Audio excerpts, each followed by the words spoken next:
Naitwa AT Alitoli. Wengi wananifahamu kama mwanamuziki, lakini leo nitakuwa kidogo mchambuzi wa vita inayoendelea ya Mashariki ya Kati baina Israel na Iran. Iran ni nchi kubwa. Asili yake Iran inaitwa nchi ya Saba, na Israel ni eneo dogo sana ambalo Israel zikiwa mbili ndo zinakuwa sasa na Kigoma. Enyewe asili yake wanaitwa watembea usiku, kwa sababu neno lote hili la Israel ni neno la Kiarabu. Isra kwa Kiarabu maana yake ni tembea, natokana na el, natokana na laile, usiku.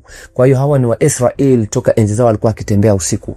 Kwa hiyo hizi nchi zina historia kwenye dini, hizi nchi zina historia katika ulimwengu. Ni nchi ambazo zina majina makubwa, lakini moja ni kubwa kieneo, nyingine sio kubwa kieneo. Lakini je, tujiulize, hii vita inopiganiwa hapa ni ya kidini? Jibu lake hapana. Hii vita kuna mmoja anapigania imani, mwingine anapigania kisiasa na maslahi. Israel 4.9% ni Wakristo, 19% mpaka 20% ni Waislamu, 10% iliyobakia ni Mayahudi. Manake Israel Wayahudi ni wengi, lakini vita hii sio baina ya Wayahudi na serikali ya Kiislamu. Vita hii baina ya Mazayuni na serikali ya Kiislamu, kwa sababu Uzayuni ni taasisi, ni itikadi iliyotengenezwa na watu kwa ajili ya kulinda maslahi yao ya Middle East, kwa ajili ya kutawala Middle East. Kwa hiyo inalindwa kwa gharama yoyote itakayokuwa. Na wengine wanajiuliza, kwa nini Israel taarifa zake zinakuwa hazitoki zinavyotakiwa? Kwa sababu pia broadcaster mkubwa katika dunia ni Mwisraeli, na Waisraeli wameshikilia vyombo vya habari vingi duniani. Kwa hiyo Waisraeli ni watu ambao wameaminika na kuaminiwa sehemu mbalimbali, kupewa heshima na kumiliki vitu, kuvipeleka. Kwa hiyo unakuta pia, kwa sababu ni taasisi ya Wazayuni inatumika na Waisraeli, ndiyo maana hawa watu wa Zayuni wanapata njia ya kuenda kwa jina la Israel. Lakini Wazayuni ni taasisi ya Wazayuni ambayo imetengenezwa na watu. Kwa hiyo serikali ya Iran inapigana na taasisi ama itikadi iliyotengenezwa, iliyopandikizwa muda mrefu sana kwa kulinda maslahi ya watu wa Magharibi. Lakini hii haiwezi kazungumzwa, kwa sababu wazungumzaji wa kuweza kupublish hayo mambo ndio wenyewe wamemiliki vitu vya habari vyote vikubwa duniani. Vitu vya kuaminika vyote wamevikamata wao. Manake wakisema baya hili la Irani, manake wanalipublish wote. Na wakisema hili hapa zuri la Israeli, manake wanalipublish kuaminisha watu. Kwa hiyo ndiyo kitu iliyopo. Na kwa nini watu wakawa wanashangaa viongozi wengi wenye asili ya Kiarabu wanauliwa? Ni kwa sababu wanaitaka Middle East kuitawala hii taasisi ya Kizayuni, ili waweze kufanya kile wanachokitaka kwa maslahi yao. Kwa hiyo manake hii vita ni ya kisiasa na maslahi, ikipiganwa na watu wa kiimani. Na ndio maana Irani wanapigana kiimani, na mtu yoyote aliyekufa Irani anakuwa ni shahidi, tofauti na watu wengine. Na hata weapon zao za kupigana zina majina ya kiimani. Utakuta silaha inaitwa Shahid, utakuta yani hata kampeni yao ya ahadi ya kweli namba 3 manake imekaa kiimani, haijakaa kama ya Wazayuni ya Rising Lion. Kwa hiyo kiukubwa ni kwamba hii vita sio vita ndogo, ni vita ambayo ni kubwa, ni vita ambayo kama watu wataichukulia kiuzembe itakuwa ina madhara makubwa sana. Lakini kiukubwa nataka nizungumzie juu ya bomu ama juu ya kombora ambalo liloingia kwenye headline la Sijil la Iran. Nini maana ya Sijil? Sijil ni neno linapatikana katika Suratul Fil. Ni sura ambayo inazungumzia namna ya jeshi la tembo lilivyoangamizwa kipindi hicho. Jeshi lilikuwa kubwa, lilipigwa na mawe ya moto yanaitwa Sijil. Hii ni aya ya 4 katika Suratul Fil. Tarmihim bihijarati min sijil, manake ni mawe ya moto. Na ndio maana hili bomu lilivyopiga moto wake wanaozungumza kwa ukubwa wa hili bomu. Kwa hiyo maana yake kwamba hawa watu wanapigania imani, na vitu vyao vingi wanavitoa sehemu kwenye imani yao. Kwa hiyo hawa huko wanapigania maslahi pamoja na siasa.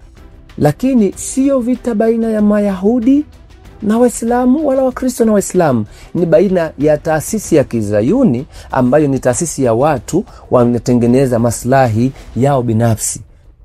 Walianza na Iraq, sasa wanataka kuendelea mbele tu ili waishike mashariki yote ya kati, ili wao ndio waweze maslahi yao kukaa sawa na waweze kucontrol wanachokitaka. Na ndio maana unaona watu wengi wa magharibi wanakaa upande wa Israeli, kwa sababu ndio sehemu ya taasisi yao ilipo, na lazima waitetee namna moja baada nyingine. So nini kinachotokea? Kinachotokea wakiendelea kuingia nchi nyingine za pembeni, manake Irani sasa kila alichokisema kwamba nitaiondoa Israeli kwenye macho ya ulimwengu wa dunia, maana yake kwenye huu ulimwengu, kwenye hii dunia tuliyopo, yani ataiondoa. Na kwa nini ataiondoa? Sasa hatuelewi, kwa sababu sura hii ambayo wametumia hii sijil, haya mawe, hii sura hii wametumia haya mawe ya sijil, manake sura hii inamaliza na kusema fajalahu kasfi maakul, manake tukaifanya kama majani yaloliwa na wadudu. Na ukiangalia sasa kiuhalisia, walishasema kwamba wana uwezo kuiondoa Iran katika ramani ya dunia, manake ni kwamba inawezekana ikawa na silaha za muendelezo kumalizia. Sasa hapa ni pabaya, manake watakapoingia watu wa magharibi kuingia hapa, kama hakupatikana suluhu, maana yake kitakachotokea, Irani anaweza kusema napigania jihadi. Na akisema napigania jihadi, maana yake ataendelea kuwa haogopi kufa. Kama alivyo sasa hivi haogopi kufa, ataendelea kuwa haogopi kufa. Maana yake anaweza kutumia weapons za kwamba sisi tunamaliza wala tunamaliza. Sasa hapo ndipo patakuwa pabaya, kwa sababu unaona nchi nyingine ya Kiislamu kama Pakistan imeshasema akitumia Israel bomu lolote la nyuklia na yeye ataipiga. Maana yake sasa akitangaza jihadi, maana yake anahamasisha nchi nyingine za Kiislamu kuingia kwenye mfumo wa kupigana na hawa. Kwa nini hawa watapigwa na jihadi?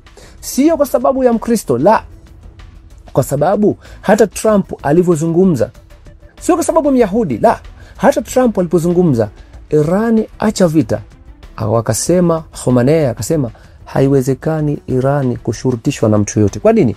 Kwa sababu katika Qur'ani kuna aya inayosema hawatorizika wala hawatatulia mpaka hawa manosara na wapagani muwafati wanavyotaka na mila zao.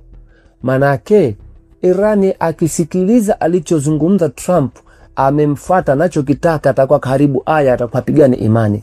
Kwa hiyo manake hawezi kumsikiliza, ni bora muue kuliko kumsikiliza anachokisema. Kwa hiyo manake tunakokwenda, tutakwenda kwenye sehemu mbaya ambayo haitakuwa nzuri. Na Irani ikumbuke wanapigana hii vita kwenye wakati mgumu sana, kwa sababu anatoa yeye makombora kwake moja kwa moja mpaka Israeli kupitia Iraq, wakati pia Israeli wanatumia anga la Iraq. Na ndio maana alimuomba Iraq asikubali kutumia anga lake na Israel, kwa sababu Marekani ana bezi pale, manake wanatumia. Na haya wazayuni walitumia hii kumuondosha Saddam Hussein, kwa sababu Saddam Hussein hakuwa upande wa wazayuni, alikuwa niye mwenyewe, wakampa jina la dikteta na akaweza kuuliwa, wakamvamia. Manake kwamba nini? Asiweze Irani au Iraki kuweza kushambulia Israeli kama watataka maslahi yao ya mashariki ya kati. Manake wanajipanua, wametoka Iraki, manake wakiweza kuipindua Iran, wataingia Iran, wataanza kumiliki tayari Syria tayari. Kwa hiyo manake wajitanue kila mahali ili wazayuni maslahi yao yakae sawa na waweze kucontrol mashariki ya kati. Sasa hapa ndiyo sehemu ambayo watakuja kuamka watu wengi baadaye kwenye huu mwamvuli uliojifichwa. Kama akili yako ni ndogo, huwezi kuelewa hili swala, lakini kiukweli swala watu wanatakiwa kae chini walifikirie. Hili swala ni kubwa, na hili swala litaleta mambo mengi ambayo yataleta ubaya. Lakini vita hii itafanya kuna mataifa yatadhalilika, na itafanya kuna nchi kama Marekani itaingia kwenye hitilafu baina yenyewe kwa yenyewe, kwa sababu watu wataandamana, wataanzisha fujo, hawatataka vita, kwa sababu sera za Trump haikuwa vita. Imekuwaje imeingia kwenye vita? Kwa sababu Israeli mpaka sasa hivi inatumia fedha nyingi kupeleka hii vita. Mpaka sasa hivi Israeli haina tena hela, inatumia karibia trilioni 2 na kwa siku moja, na inategemea Marekani ndio iwasaidie, na Marekani yenyewe hali ya uchumi ya kwao ni ngumu, ni shida. Kwa hiyo manake hela hawezi kukubali zitumike huku, kwa sababu mambo wao hawajayataka, kwa sababu raia hawaelewi kama hii taasisi imetengenezwa na watu wengi. Kwa hiyo maana yake wenye taasisi inabidi washirikiane kuona nao kusaidiana, lakini Marekani kwa sababu yeye ndo alianzisha mwanzo, maana yake kuna wengine kwenye hii taasisi wanaweza wasiingie mazima.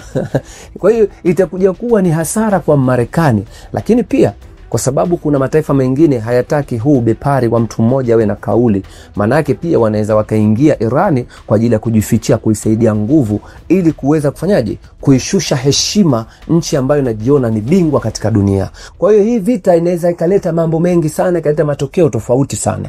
Kwa hiyo ni hayo tu, lakini sijil ni mawe ya moto. Je, atamalizia Muirani fajala ukasmi makul, kuwa ni kama majani yaloliwa na wadudu kama alivyosema nyuma? Kwa hiyo hayo hatuombi, tusiombe, lakini tuombe amani, lakini vita ipo pabaya sana. Asante.